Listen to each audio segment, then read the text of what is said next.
आज अपन इस वीडियो में प्रिज्म के बारे में चर्चा करेंगे। प्रिज्म एक ऐसा अपवर्तक माध्यम होता है जिसमें तीन ओर से त्रिभुजाकार फलक होती है और नीचे जो आधार होता है वो बिल्कुल आयताकार होता है। यानी एक्चुअल में आपने देखा होगा प्रिज्म में आमने सामने की जो फलकें होती है वो त्रिभुजाकार होती है और जो पार्श्व फलकें होती है वो आयताकार होती है, और एक फलक जो आधार में भी होती है वो भी फलक कैसी होती है, आयताकार होती है। तो अपन यूं कह सकते हैं कि एक प्रिज्म के अंदर दो त्रिभुजाकार फलकें जो आमने सामने होती हैं और तीन आयताकार फलकें जिनमें दो आयताकार फलकें पार्श्व रूप से मौजूद होती है और एक आयताकार फलक उसके आधार में उपस्थित होती है। ये प्रिज्म आपने देखा होगा। प्रिज्म कांच से बना होता है, बिल्कुल पारदर्शी होता है, इसमें कोई कहीं पर भी कोटिंग नहीं की होती है।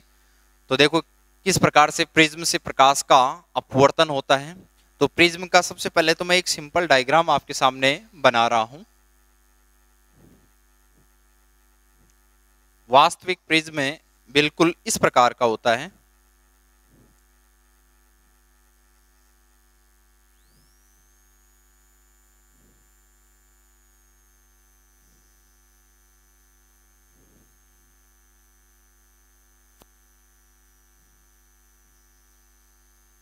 इस प्रकार का प्रिज्म होता है जिसमें ये पीछे की तरफ है, ये सामने की तरफ है। ये दो पार्श्व फलकें, यानी यूं कह सकते हैं कि ये त्रिभुजाकार फलक है, ये भी त्रिभुजाकार फलक है।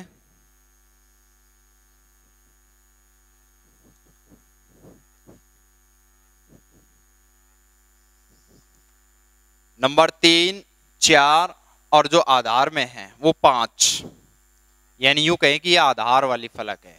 यानी आप इसको समझे नहीं, ये है आधार में। तो 3, 4 और 5 ये इसके आयताकार फलकें होती हैं, फलकें जिनमें दो आयताकार फलकें पार्श्व रूप से और एक इसकी आधार में होती है। तो ये तो बात हुई वास्तविक प्रिज्म की। लेकिन अपन डेरिवेशन में इसका त्रिभुजाकार फलक वाला भाग काम में लेते हैं। इस त्रिभुजाकार फलक को अपन मुख्य परिच्छेद भी कहते हैं। इसको अपन प्रिज्म का मुख्य परिच्छेद भी कहते हैं। तो देखो प्रिज्म से प्रकाश का अपवर्तन किस प्रकार से होता है।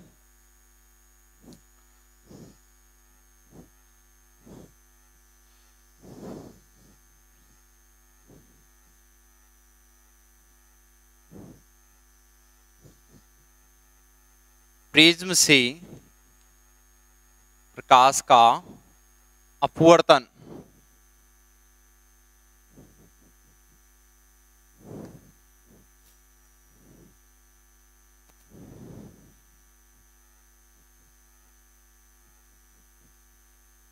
Reflection of light by prism. तो सबसे पहले क्या करें, अपन इस प्रिज्म का मुख्य परिच्छेद लें। तो मुख्य परिच्छेद वही त्रिभुजाकार फलक होती है।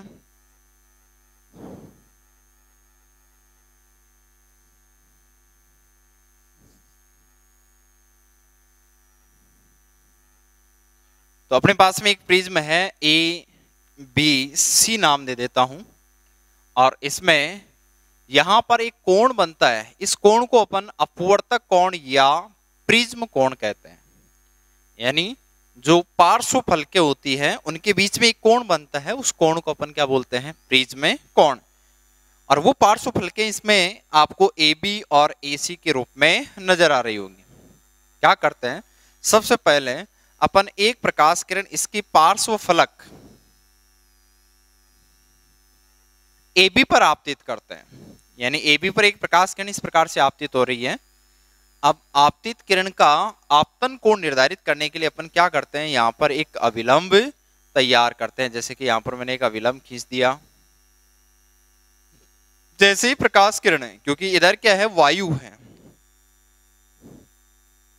और अंदर यहां पर क्या है, कांच, और अगेन यहां पर क्या है, वायु। तो प्रकाश वायु से कांच में जब प्रवेश करता है तो प्रकाश किरण थोड़ी अविलंब की ओर झुक जाती है, यानी इस प्रकार से अंदर की ओर ये अपवर्तित हो जाती है।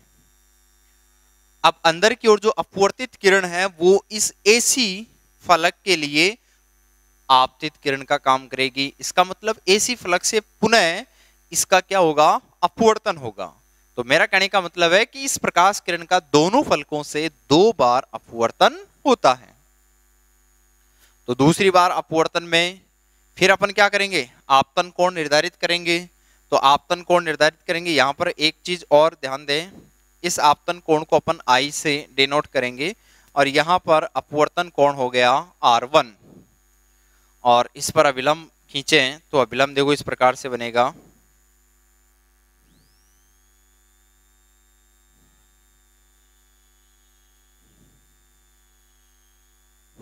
तो ये 2 नॉर्मल खींचे हैं, नॉर्मल N1 और नॉर्मल N2। अब इसके बाद में प्रकाश किरण कांच से किससे बाहर निकलेगी, वायु में। इसका मतलब अंत में ये अविलंब से दूर हटेगी।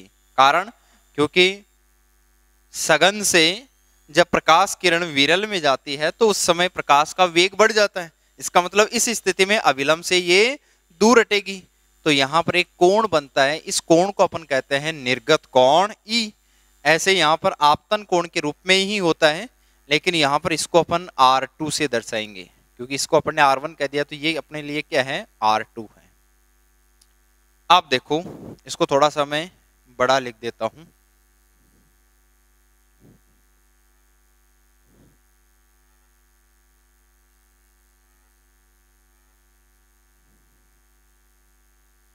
ये कोण R2 है अपना, ठीक है।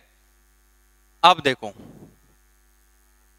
इस प्रकार से अपने प्रकाश किरण आपतित की थी जो प्रिज्म के भीतर इस प्रकार से चलती हुई और अंत में निर्गत हो जाती है। इसको यहां पर मैं लिख देता हूं, ये निर्गत किरण है और ये अपना निर्गत कोण E हो गया और ये अपनी कौन सी किरण है, आपतित किरण है।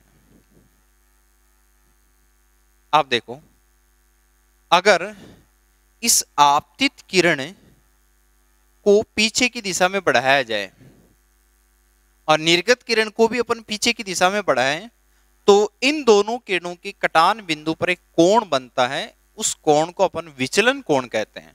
यानी अगर ये प्रकाश किरण इस प्रकार से विचलित नहीं होती तो ऐसे सीधी जाती, तो मैंने इसको पीछे बढ़ा दिया।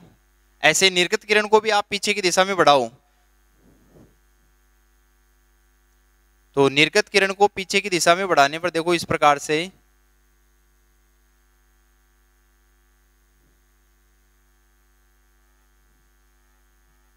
इन दोनों किरणों के कटान बिंदु पर यहां एक कोण बनता है। उस कोण को अपन कहते हैं विचलन कोण और इस विचलन कोण का मान इस आपतन कोण पर निर्भर करता है। यानी इसको आप कम या ज्यादा करोगे तो विचलन कोण भी बदलेगा।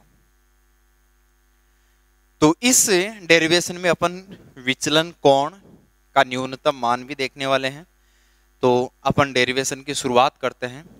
हमारे पास में एक प्रिज्म ABC है और प्रिज्म ABC की दोनों फलकों से 2 बार अपवर्तन किया है। इसके बाद में दोनों किरणों को अपन पीछे की दिशा में बढ़ा करके एक कोण प्राप्त कर रहे हैं। इस कोण को अपन यहाँ पर विचलन कोण नाम दे रहे हैं। इन सतहों पर यहाँ पर मैं नाम लिख देता हूँ। यहाँ पर Q है, यहाँ पर N, यहाँ पर R और ये D है।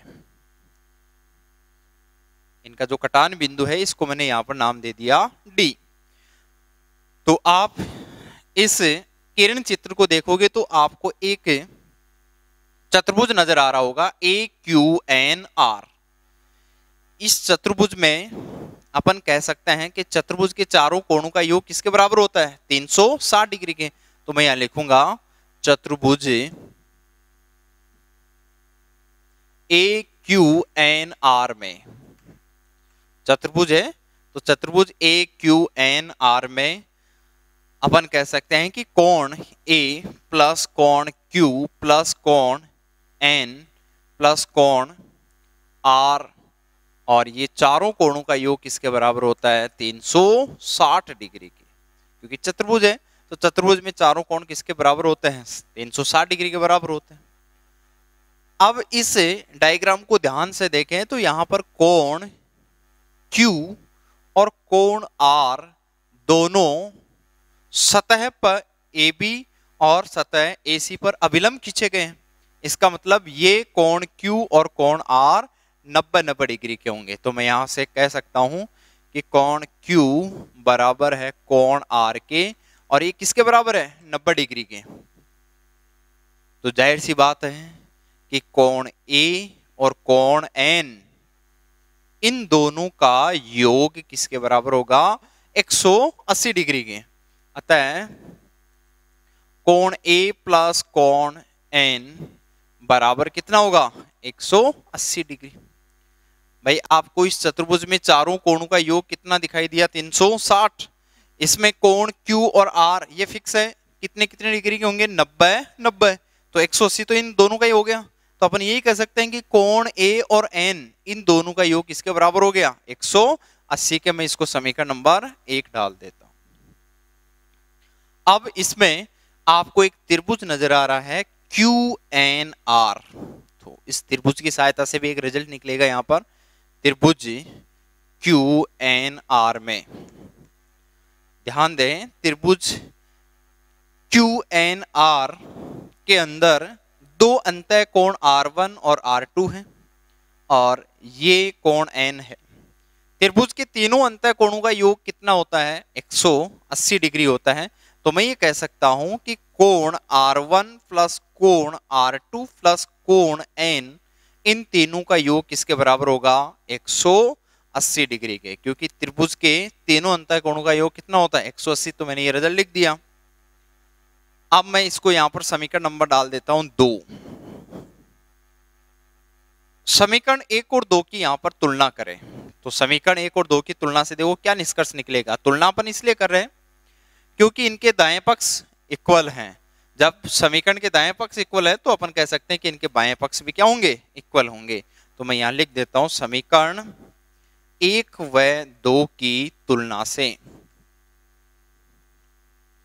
1 व 2 की तुलना से तो देखो 1 और 2 की तुलना से क्या मिलेगा? इधर तो बायां पक्ष है कोण A प्लस कोण N, और इधर बायां पक्ष है कोण R1 प्लस कोण R2 प्लस कोण N। तो कोण N से कोण N कैंसिल हो जाएगा। इसका मतलब कोण A का जो मान है वो किसके बराबर होगा? कोण R1 प्लस कोण R2। इसको आप यूं भी लिख सकते हैं कि A का जो मान है प्रिज्म कोण है वो R1 और R2 इन दोनों कोणों के योग के बराबर है। तो ये जो प्रिज्म कोण है A, ये R1 और R2 इन दोनों के योग के बराबर है। तो मैंने लिख दिया A बराबर क्या आ गया मेरे पास में? R1 plus R2। अब इसके बाद में आगे की प्रक्रिया देखो।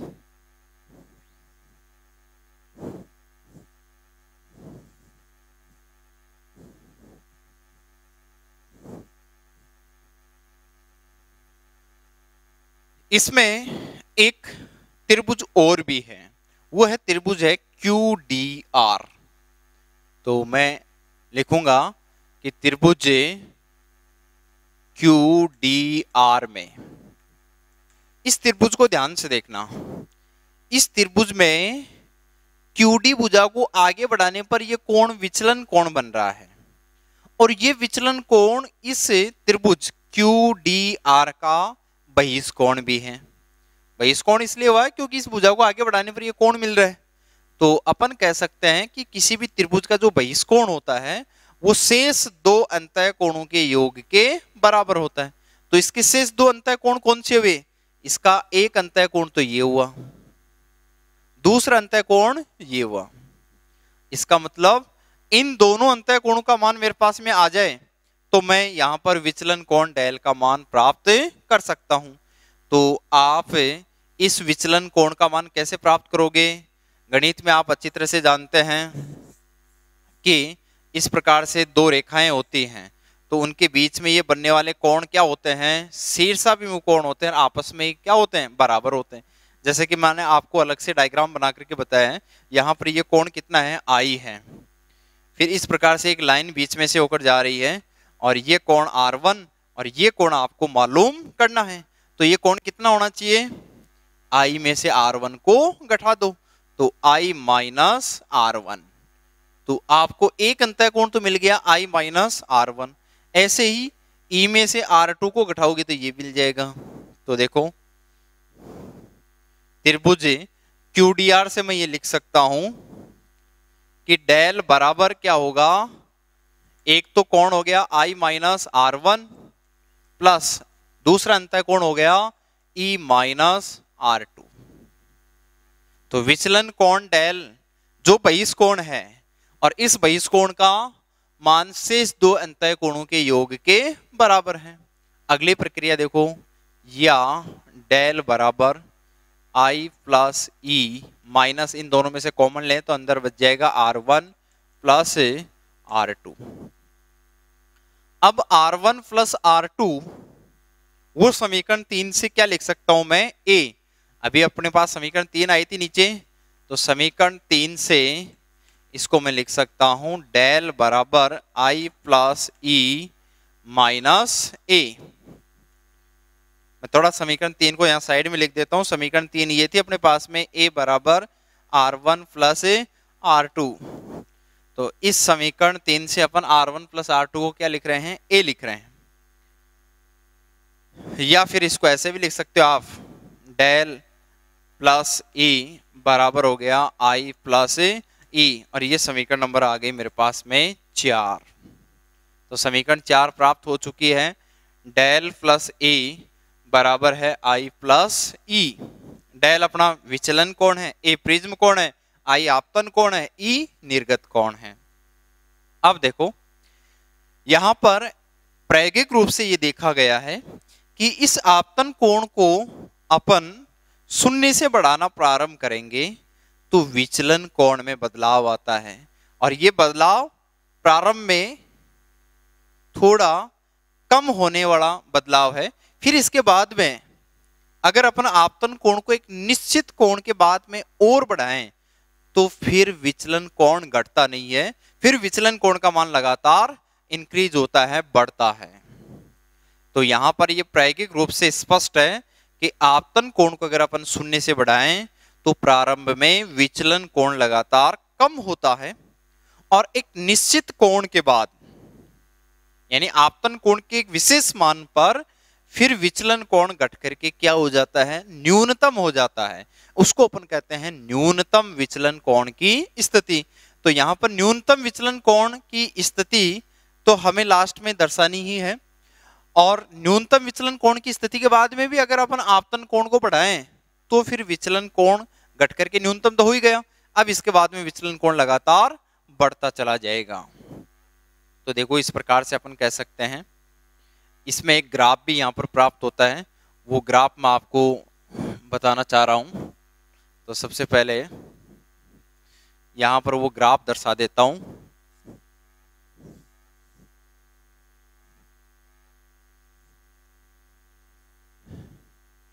इस अक्ष पर तो ले रहा हूं मैं विचलन कोण डेल, ये मूल बिंदु। इस अक्ष पर ले रहा हूं मैं आपतन कोण। देखो आपतन कोण को प्रारंभ में अपन शून्य से बढ़ाना प्रारंभ करेंगे, और शून्य से बढ़ाना प्रारंभ करेंगे तो विचलन कोण ऐसे लगातार डिक्रीज होगा, और आपतन कोण के एक विशेष मान पर, ये I का एक विशेष मान होगा जिस पर ये घट करके क्या हो जाएगा, न्यूनतम हो जाएगा। कहने का मतलब है कि इस स्थान पर ये डेल नहीं, डेल मिनिमम हो गया, जिसको मैं डेल M से लिख रहा हूं। तो मिनिमम डेविएशन डेल M। फिर इसके बाद में अगर आपतन कोण को और बढ़ाएं तो फिर इसका मान लगातार इंक्रीज होता है, यानी विचलन कोण फिर बढ़ता चला जाता है। तो हमें इस न्यूनतम विचलन कोण वाली स्थिति ज्ञात करनी है। तो देखो न्यूनतम विचलन की स्थिति में प्रिज्म के भीतर जो अपवर्तित किरण है ये इस आधार के बिल्कुल क्या हो जाती है, समांतर। तो मैं यहां पर लिख सकता हूं प्रिज्म में न्यूनतम विचलन की स्थिति में, तो न्यूनतम विचलन की स्थिति में जो डेल है वो डेल तो किसके बराबर हो जाएगा, डेल एम की। इस केस में आपतन कोण इस निर्गत कोण के बराबर हो जाता है। इसका मतलब आई का मान किसके बराबर हो जाता है, ई। और अभी मैंने आपको बताया कि ये जो अपवर्तित किरण है वो इस आधार के क्या हो जाती है, समांतर। इसका मतलब यहां पर कोण R1 और R2 भी आपस में क्या होंगे, बराबर होंगे। यानी कोण R1 का मान किसके बराबर होगा, कोण R2 के बराबर होगा। तो ये सारे परिवर्तन अपन किस में लागू करेंगे, समीकरण 3 और 4 में। तो सबसे पहले अपन समीकरण 3 में लागू करें तो देखो क्या होगा, समीकरण 3 से। तो समीकरण 3 से तो देखो हमारे पास में क्या रिजल्ट मिलेगा, समीकरण 3 में क्या है, a बराबर R1 प्लस R2। और जब R1 और R2 आपस में बराबर है तो मैं इसको ये R के ही बराबर मान लेता हूं, क्योंकि R1 और R2 आपस में क्या है, बराबर। तो मैंने इसको R के बराबर मान लिया है। तो देखो समीकरण 3 से अपन कह सकते हैं कि a का जो मान होगा वो R प्लस R, यानी कितना हो जाएगा, 2R। तो यहां से हमारे पास में R बराबर हो जाएगा a बटा 2। कुल मिलाकर के मुझे अपवर्तन का मान मिल चुका है, अपवर्तन कोण का मान मिल चुका है। R का मान मेरे पास में आ गया a बटा 2, यानी R इस प्रिज्म का क्या होगा, आधा। लेकिन ये तभी मान्य है जब वो न्यूनतम विचलन की स्थिति है। इसके बाद में समीकरण देखो 4 में क्या बदलाव आएंगे, तो समीकरण 4 के बदलाव भी अपन लिख लेते हैं।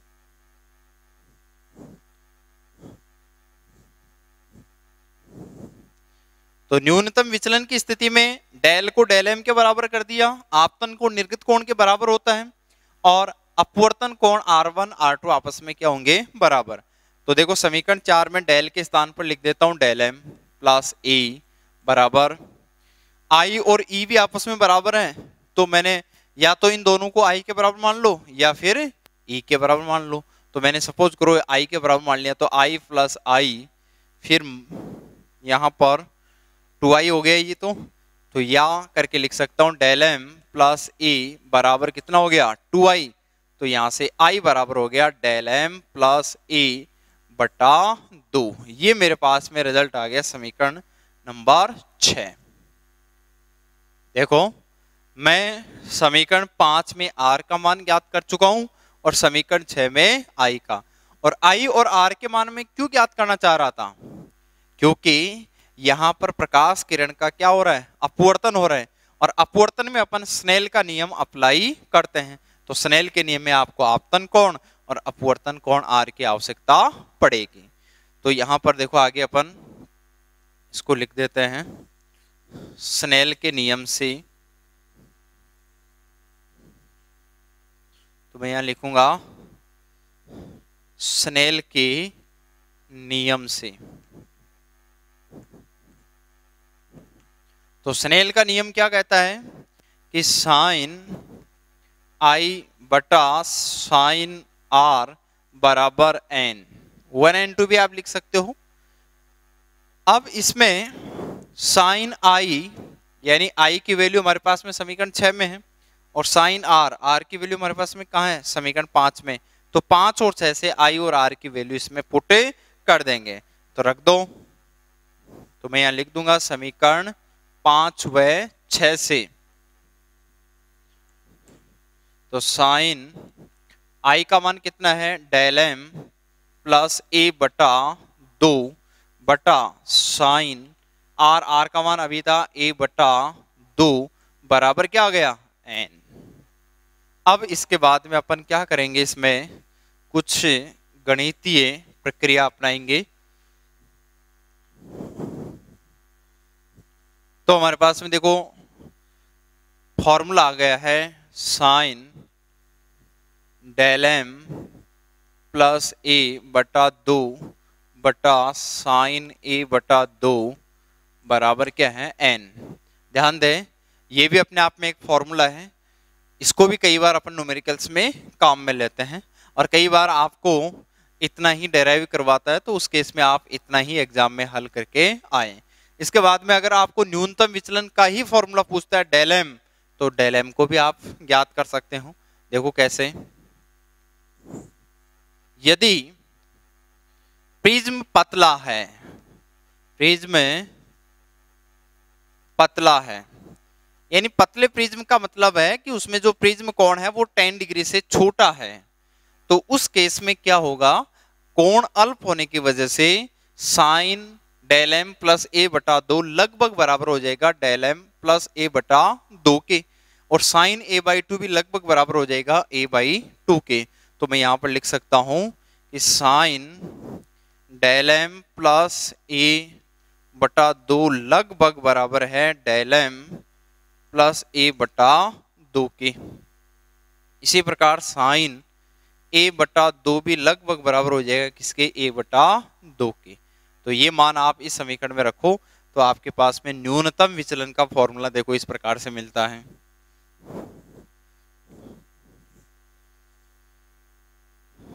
तो अपन रखने पर देखो साइन, तो साइन हट जाएगा, तो डायरेक्ट क्या आ जाएगा, डेल एम प्लस ए बटा 2 बटा ए बटा 2 बराबर क्या आ गया, एन। 2 से 2 यहाँ पर कैंसिल हो जाएगा, और ये आ जाएगा डेल एम प्लस ए बटा ए बराबर एन। ए को आप एन से मल्टीप्लाई कर सकते हो, तो अगली स्टेप में अपन कह सकते हैं कि डेल एम प्लस ए बराबर एन ए। ए को आप उधर भेज दो, तो अपन लिख सकते हैं डेल एम बराबर एन ए माइनस ए, या डेल एम बराबर ए कॉमन ले तो अपने पास में अंदर बचेगा एन माइनस 1।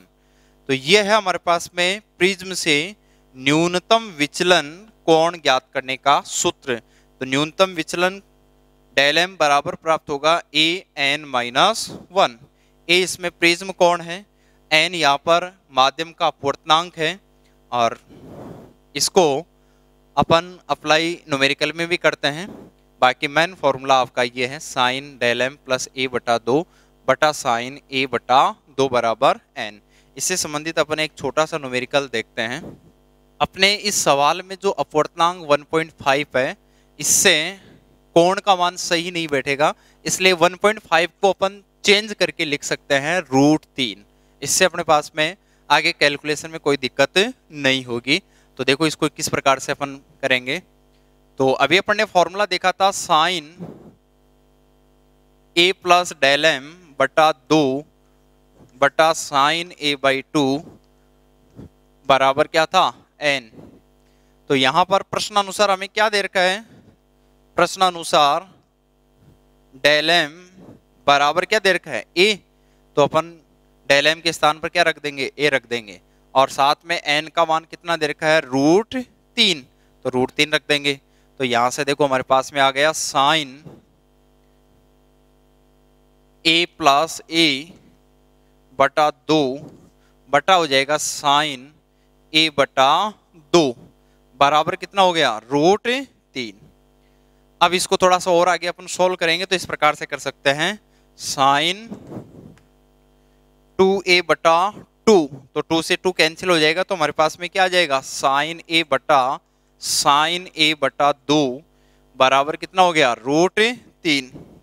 अब साइन ए को अपन लिख सकते हैं त्रिकोणमिति में 2 sine A by 2 cos A by 2 बटा साइन ए बाई 2 बराबर कितना आ गया, √3। साइन ए बाई 2 से साइन ए बाई 2 कैंसिल हो जाएगा, तो हमारे पास में ये बच जाएगा कोस ए बाई 2 बराबर √3 बटा 4, सॉरी √3 बटा 2।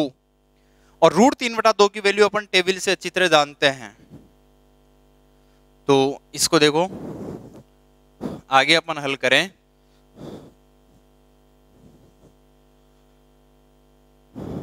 तो cos a बाई 2 बराबर यहां पर √3 बटा 2 cos 30 का मान होता है, तो cos 30 डिग्री।